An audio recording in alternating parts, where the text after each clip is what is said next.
नमस्कार साथियों, भाषा साहित्य और संस्कृति में मैं आपका हार्दिक अभिनंदन करती हूँ।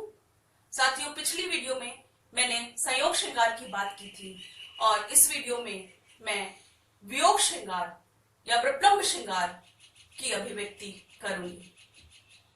वियोग श्रृंगार नायक नायिका या प्रेमी प्रेमिका के बिछड़ने की अवस्था होती है और उससे प्राप्त जो दुख होता है वो विरह है। विरह की या विप्लव श्रृंगार की 4 अवस्थाएं मानी गई है: पूर्व राग, मान, प्रवास और करुण। पूर्व राग के अंतर्गत प्रेमी और प्रेमिका का भी मिलन नहीं हुआ होता और प्रेम जो है किसी चित्र को देखकर या उसके गुणों को सुन करके या प्रत्यक्ष दर्शन में से हो जाता है और मिलने की उत्कंठा जो बनी रहती है, उस तरह का जो बिछोह है वो एक अवस्था है। मान में प्रेमी प्रेमिका किसी कारण से किसी बात से रूठ जाते हैं, वो मान की अवस्था है। उसके बाद है प्रवास, किसी कारण से या किसी शाप से या किसी मुख्य कार्य से या भयवश प्रेमी प्रेमिका एक दूसरे से बिछुड़ जाते हैं, परदेश चले जाते हैं, वो प्रवास की स्थिति होती है। और करुण में वो स्थिति होती है जब प्रेमी प्रेमिका जो है वो मृत्यु के पश्चात जो उनके दुख होता है, उनका जो बिछुड़ना जो होता है वो नहीं मिल पाते, वो जो उनका विलाप होता है वो है और दुख है।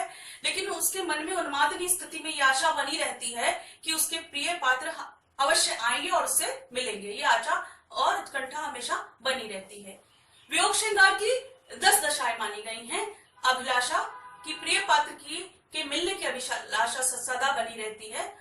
दूसरा है स्मृति, और उसकी जो स्मृति है, उसका जो सौंदर्य है, उसकी जो चेष्टाएं हैं, उसकी स्मृति हमेशा आती रहती है। गुण कथन के अंतर्गत उसकी जो अच्छी बातें थी उसका बखान करना, उसको याद करना, वो गुण कथन में है।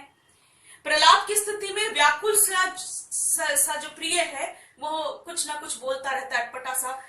उद्वेग की स्थिति में जो सुखदायी वस्तु है वो दुखदायी प्रतीत होती है। उन्माद की स्थिति में जड़ चेतन का फर्क नहीं रहता कि ये चीज जड़ है या चेतन, यानी शुद्ध बुद्ध का खो बैठना होता है। उन्मादनी स्थिति में व्याधि में शरीर दुर्बल हो जाता है, पीतवर्णी हो जाता है, दुर्बलता चारों ओर से घेर लेती है और दीर्घ श्वासें सी आने लग जाती हैं। जड़ता की स्थिति में अंग और मन चेष्टाहीन हो जाते हैं, जड़वत हो जाते हैं, वो जड़ता की स्थिति होती है। और उसके बाद मरण की स्थिति आती है। मरण की स्थिति में जो प्रेमी पात्र होता है मरणासन हो जाता है कि उसकी स्थिति ऐसी हो जाती है कि वो जैसे मृतप्राय है लेकिन फिर भी जीवित है अपने प्रिय की मिलन की आशा में। ये इसकी अवस्थाएं हैं। और श्रृंगार रस, विप्लव श्रृंगार रस का एक अंग है और इसका स्थायी भाव रहती है, हम जानते हैं। और विभाव में जो है आलंबन जो है परस्पर नायक नायिका होते हैं। उद्दीपन में नायक का सौंदर्य, उसकी जो चेष्टाएं हैं, वो सारा जो वातावरण है जो संयोग पक्ष में बड़ा सुखद प्रतीत होता था, और वियोग में वही जो है वो भावना को उद्दीप्त करने वाला हो जाता है। प्रिय की जो यादें हैं, उसकी चेष्टाएं हैं, वो सारे उद्दीपन का कार्य करती है और अनुभाव के अंतर्गत आ जाती हैं।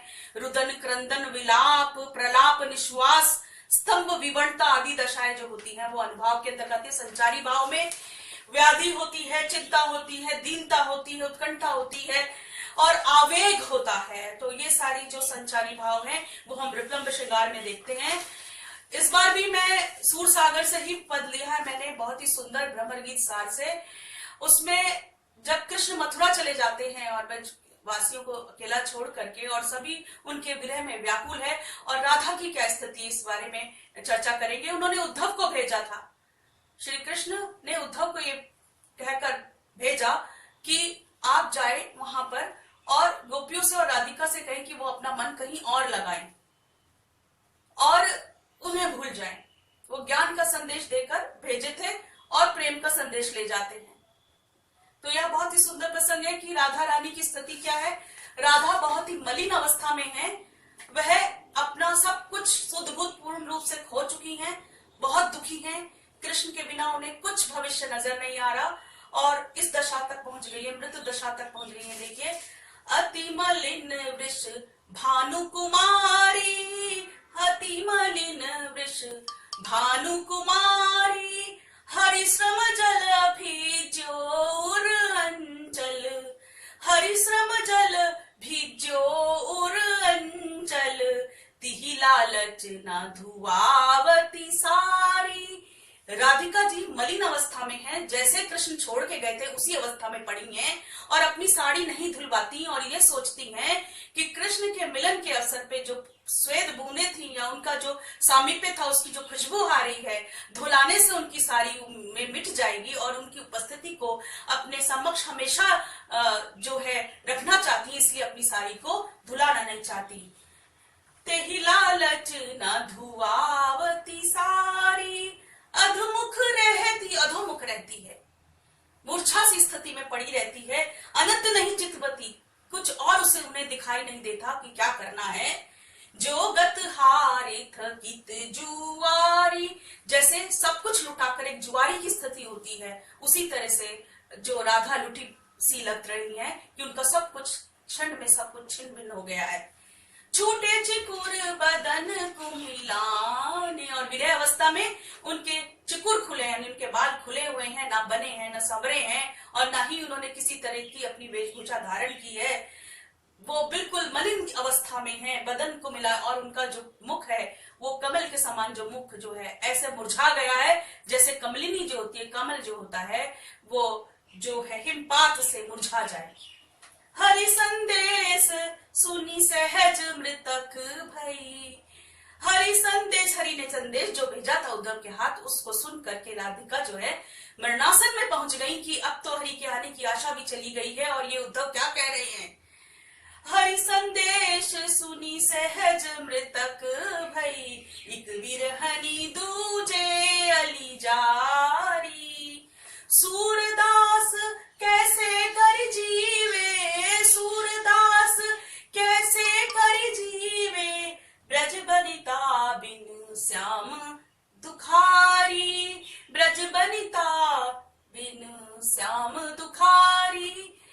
तो ये दुख की स्थिति है और उद्धव उनके विरह को और बढ़ा के उत्तेजित कर देते हैं। उनका संदेश उन्हें, कृष्ण का विरह तो उन्हें मार ही रहा था, लेकिन उनकी का जो ये संदेश है तो मृत्यु अवस्था तक उन्हें पहुंचा दे रहा है।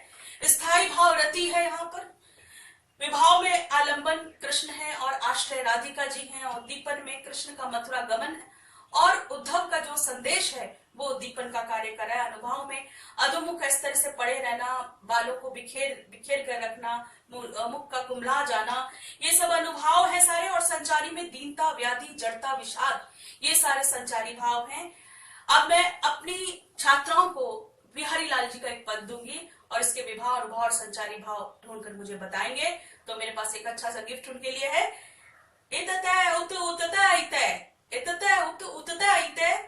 छिनु न कहू ठहराती, छिनु न कहू ठहराती, चकना परती चकरी भई फिरी आवत फिरी जाती। नमस्कार।